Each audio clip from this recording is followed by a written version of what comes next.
আসসালামু আলাইকুম, কেমন আছেন সকলে? আশা করি ভালো আছেন।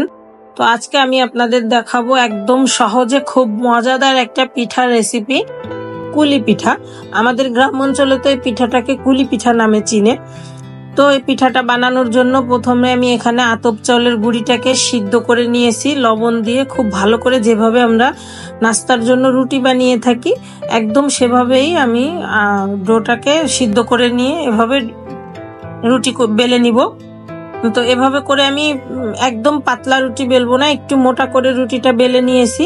এবার আগে থেকে রান্না করা সুজিটা দিয়ে আমি পিঠাটাকে বানাবো। এর জন্য আমি সুজিটা রান্না করে নিয়েছি, দুধ দিয়ে, একটু নারকেল দিয়ে, চিনি দিয়ে একটু শুকনা শুকনা করে সুজিটাকে আমি রান্না করে নিয়েছি। এই পিঠাটা বানানোর জন্য সুজিটা এভাবে শুকনা করেই রান্না করে নিতে হয়। তো এভাবে করে রান্না করে নিয়েছি। এবার রুটির ভিতরে আমি সুজিটাকে পরিমাণ অনুযায়ী দিয়ে, একটা সাইড দিয়ে রুটির ভিতরে সুজিটাকে পরিমাণ অনুযায়ী দিয়ে অপর সাইডতে উল্টে দিয়ে এভাবে হাত দিয়ে চেপে চেপে আমি সিল করে দিব সাইডটা, তাহলে সিদ্ধ করার সময় পিঠাটা খুলে যাবে না। তো এভাবে করে আমি সবগুলো পিঠা বানিয়ে নিয়েছি।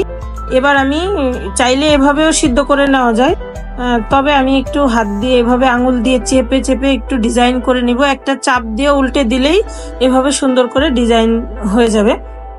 তো দেখতেও সুন্দর লাগে, বাচ্চারাও খুব পছন্দ করে, একটু দেখতে সুন্দর লাগলে বাচ্চারা পছন্দ করে। তো এভাবে করে একটু ডিজাইন দিয়ে সবগুলো পিঠা আমি বানিয়ে নিয়েছি। আপনাদের কার কার গ্রাম অঞ্চলে এই পিঠাটা চিনেন আর পিঠাটার নাম কি অবশ্যই কমেন্ট করে জানাবেন। তো এবার পিঠাটা সিদ্ধ করার পালা। আমি চুলায় আগে থেকেই বড় সাইজের একটা পাতিলে পানি বসিয়ে রেখেছিলাম। পানিটা এভাবে গরম হয়ে ভাপ উঠছে, তখন একটা বড় সাইজের বাঁশের চালনি বসিয়ে দিলাম। এটা চাইলে রাইস কুকারের স্টিনারেও সিদ্ধ করে নেওয়া যায়, তবে রাইস কুকারে একটু কম ধরবে, এই জন্য একসঙ্গে অনেকগুলা দিয়ে তাড়াতাড়ি করার জন্য এভাবে চুলায় সিদ্ধ করে নিব। তো ঢাকনা দিয়ে ঢেকে এটাকে 5-10 মিনিটের মতো সিদ্ধ করে নিলাম।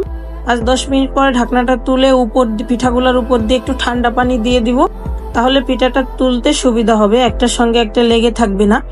তো এভাবে করে আমি সবগুলো পিঠা একে একে তুলে নিব এবার। তো খুব সহজেই মজাদার একটা পিঠার রেসিপি শেয়ার করলাম আপনাদের সঙ্গে।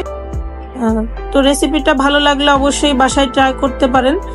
কেমন হলো কমেন্ট করে জানিয়েন। আর যদি এরকম সহজ সহজ রেসিপি আর আমাদের ভিডিও যদি ভালো লেগে থাকে, তাহলে অবশ্যই পেজটাকে ফলো দিয়ে লাইক করে কমেন্ট করে পাশে থাকবেন আমাদের।